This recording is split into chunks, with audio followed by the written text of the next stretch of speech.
Hürmetli vatandaş, bugünkü leksiyalarımızı başlayımız. Leksiya desede Rosa Washington'dan sözdeyimiz. Bugün çislağı 2019 yıl 9. ayının 8. günü haftiga yakşembe. Bugünkü vaziyetten aytqanda, yani sizlerge ma'lum bo'lgan mesela Nazır Ürümçi'de eçilip atkan 60'dan artık mütehassıs katnaşkan. Ceza lageri ve yığılış lageri doğrusideki Xitay hükümetinin sepseteleşken felsefeleri hakkında toxtalımız. Şundaqla bunun nima üçün 9. ayının 6. günü de Amerika Qo'shma Shtatlari Devlet katibi Mike Pompeo Uygurlar meselesini, Şincan meselesini yoki ceza lageri meselesini 9. ayda Birleşken Devletler Teşkilatı'nın umumiy yig'inida boshqa devletler bilan birlikda o'tirib qo'yamiz degan vaqtda Xitoy aldirab tinib shundaq yig'in o'rinlashtirdimi. Bugun asoslig'i o'sha masala ustida leksiya so'zlaymiz vatandoshlar. Endi tövendeki mavzu, bugungi mavzu mundaq vatandosh. Washington muxbir yangi kitob nashr qildi. Jungo Sovetlardan beter yavuz imperiyadir dedi. Mavzuli xabar 9. ayının 7. günü Amerika ovozining Xitoy til programmasi e'lon qilindi. Xabar bundoq boshlandi. Washington Amerika o'tkazishini 80 yillardan boshlab bir qator xato jungo siyosati belgilab 21. asrda bosh ko'targan yovuz imperiya Jungo imperiyasini yasab chiqdi. Jungo soğuk münasebetler davridagi Sovetlardan texmi xatarlik. Jungo ko'z oldimizda Amerika duch kelgan haqiqiy tahdiddir.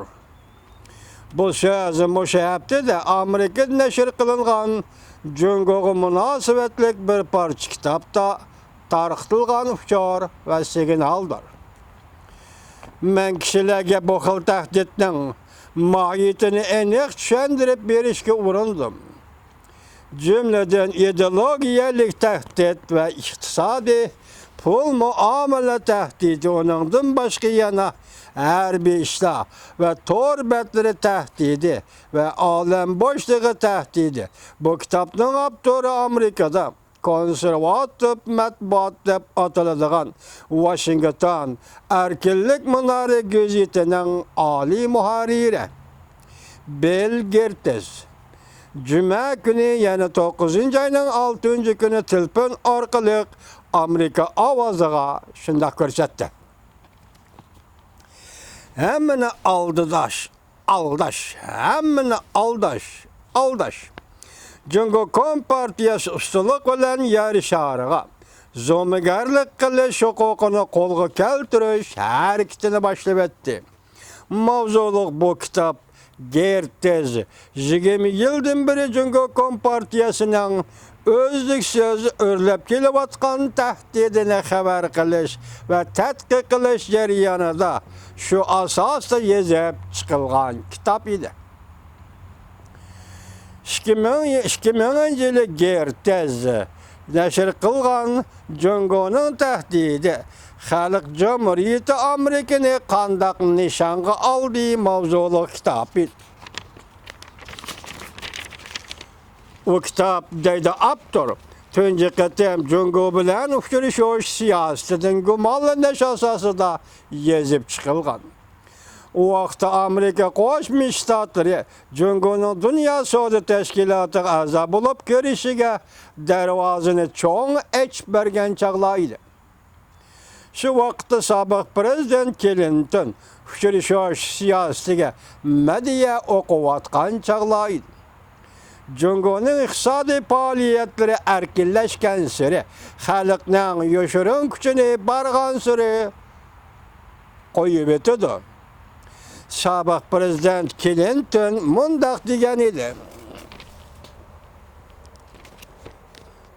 şəxsdən ham xiyalları bolubla qalmasdan, ham xiyallarını işə aşırdığan iqtidarı bolğandılar. Ular texmi köp fikir qilish, huquqi talab qiladi. 20 yil o'tib ketdi. Gertez mundaq hisobladi.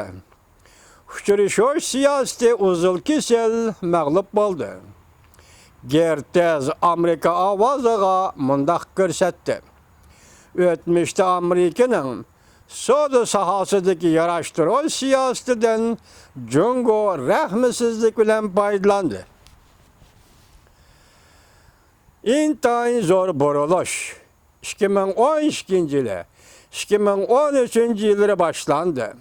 Jungo'nun yukarı derecelik rəhbəri Xi Jinping vəzifəyə oturğandan keyin Kompartiyanın burunqı siyasetlerden vaz keçib, yer şarı hökmranlıq qilish hüquqini qoğlashqa başladı. Bu hərəkət Amerikanın əmli gücüge ve Amerikanın dünyavi ornuğa ziyan selişini bedel kılattı. Prezident Trump hükümetinin Jungo siyasetiga münasebetlik işleyen hizmetleri alemşimol özgürüş edip keldi hazır. Növbetki Amerika hükümeti şundaq görsetdi. Jungo her yılı Amerika taraftan 250 milyar dolardan 600 milyar dolargacha qimmatda texnika ve aqli mulk huquqi o'g'irladi. Gertez mundaq ko'rsatdi.